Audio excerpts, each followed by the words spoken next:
Omukwezi okwakana government ekahereza ekiragiro aha nyanja zoona bari kugira ngu buri nyanja eshemekwe eriho amaato gatari kurenga 3 oyihireho omubare ogwabire guriho.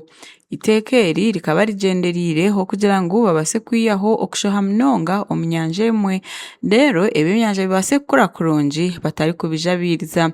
Hakimu Kimbugwe ori chairperson ow'abajubi nahigira ngu enkora egi ebasize kubayamba ahabo kugira ngu obwahati obwakare bakaba baine amaato ago 109 ngu bitwiye ekiragiro kija eky'amaato 33 noshanga ngu buri nyanja obwahati nerugamu ebyenyanja bingi. Twakira kuba nti bonna abantu abaliwo abali bavuba abantu b'enamba 89 bonna bali balina obuvunanyizibwa okuvuba.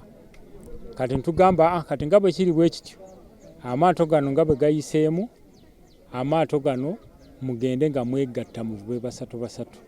Nayongera agira ngu n'emize ey'okushoha kubi nayo ekacendera kandi obwahati bakozesa emiringo mirungi ey'okutungiramu ebyenyanja.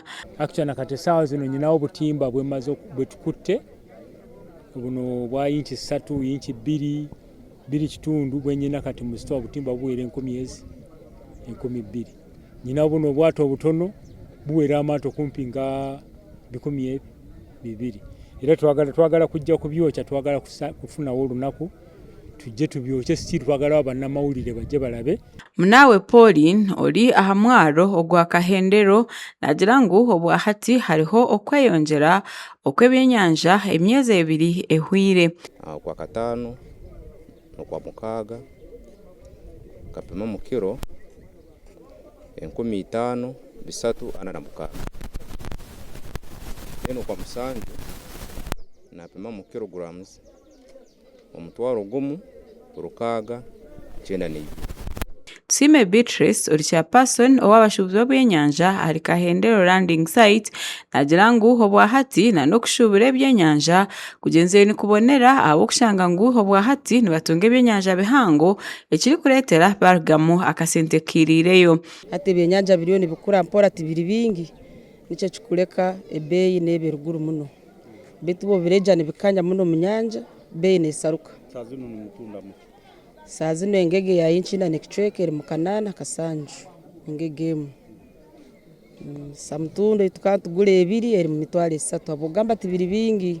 Ogu yashaba government okugira ngo batendereze aha mushoro ogu bari kuhereza ahabo kushanga ngu nibashashura omushoro mwingi ngo kandi obwo bari kwa batine bihango bibaguza.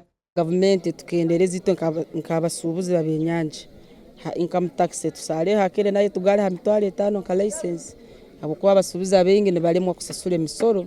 Minister takarangirire kuhasasura license chonkabwa oruko runyakuli mu kubinga abagabo sahazino amata gandi gafunire license kandi abandi tubakasasura license. Obwo abantu abari korera hanyanja bari kugezaho kugendera ahiteka eriyatirweho nanokwehanuza nikugumiza mu kugenda omumisho okwa abantu bine kureba ngo bakozesa ebyenyanja kandi obwo batari kushisha enyanja. Amakuru aga gasha kwa Mate Isaac aha Water West.